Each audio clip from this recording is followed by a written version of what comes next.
Bonjour. Alors, top santé, hors série, la médecine chinoise. Donc, on voit actuelle, la médecine chinoise est à la mode. Pourtant, c'est déjà très bien développé en France depuis beaucoup de temps.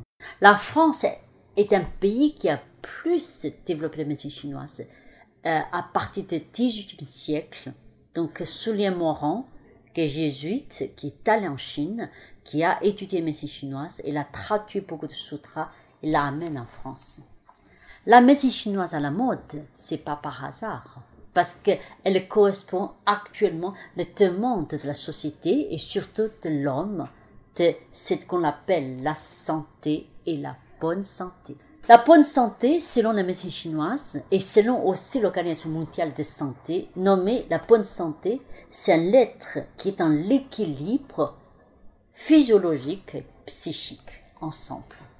Donc cette notion existe dans la médecine chinoise il y a 5000 ans. La médecine chinoise comprend 5 parties: l'acupuncture, très connue en Occident, la phytothérapie, le massage chinois et la diététique, très importante actuellement, et le qigong, la pratique de l'unité corps-l'esprit, qui fait une partie très importante, et l'autre passion de temps du corps depuis 25 ans. La médecine chinoise, dans toute cette partie, toujours basée sur l'homme dans son ensemble.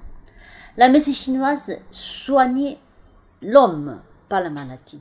Il soigne l'ensemble de l'homme, pas que la maladie.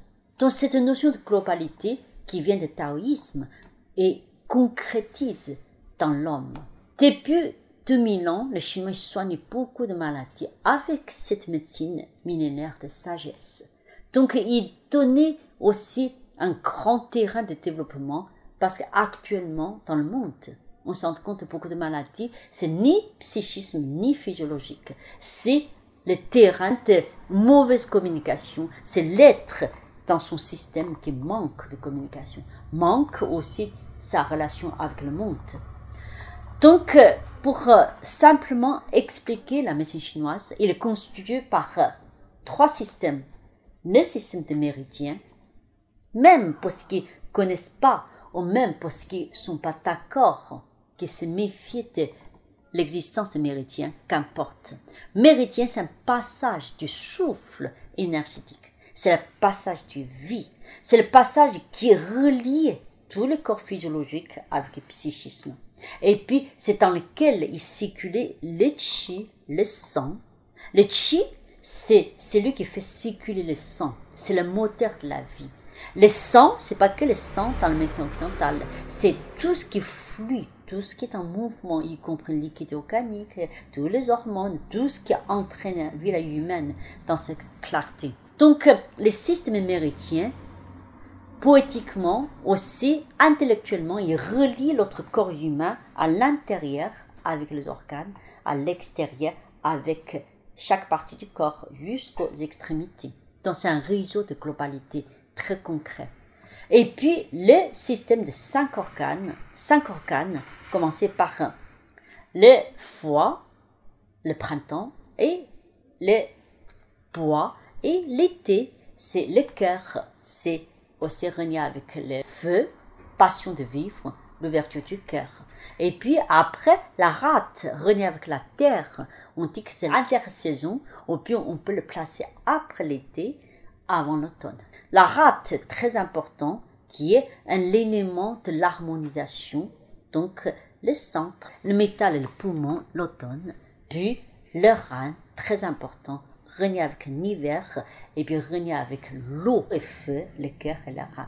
5 organes qui relient tous les systèmes physiologiques, et dans chaque organe, les fonctions physiologiques, psychiques et énergétiques, les 3 fonctions en même temps. La médecine chinoise considère l'homme dans sa vie humaine toujours par 3 niveaux. Si on parle de la fonction du foie, on dit que c'est les fonctions physiologiques et les fonctions psychiques, par exemple, c'est la colère. Et puis l'esprit, c'est aussi l'âme céleste. Chaque organe est l'activation de système qui définit la fonction globale d'un organe. Donc c'est assez simple à comprendre. Si on définit Le corps, c'est pas corps visible, c'est pas que la fonction physiologique dans laquelle les émotions, l'esprit sont dans sa fonction globale. Après, le troisième système, c'est ce qu'on appelle le Jin Qi Sen. Donc, c'est l'ensemble du corps. Grâce à méridien, grâce les 5 organes, sa relation de l'un entre l'autre, sa relation l'un contre l'autre, tous les corps humains, tout l'homme, ils sont en interaction. Donc c'est pour ça qu'on peut soigner les pieds pour le problème de la tête, on peut soigner les mains pour le problème de tout, dans une logique de l'interaction holistique. Et puis aussi, la médecine chinoise tient énormément le climat dans lequel on vit, le climat social aussi, les émotions, l'environnement de vie et interaction directe avec notre santé. Donc, ce qu'on appelle l'énergie perverse, xie qi, il a l'interne, externe. Interne, c'est le déséquilibre émotionnel. Externe, c'est on appelle les sécheresses, l'humidité, le froid, la chaleur. Et tous ces climats, dans l'excès, il peut aussi réagir directement sur le corps humain. Donc, dans sa fondement de pensée, la médecine chinoise, il réunit l'homme au sein de l'univers et au sein aussi de lui-même. Donc, très, très passionnant, intéressant.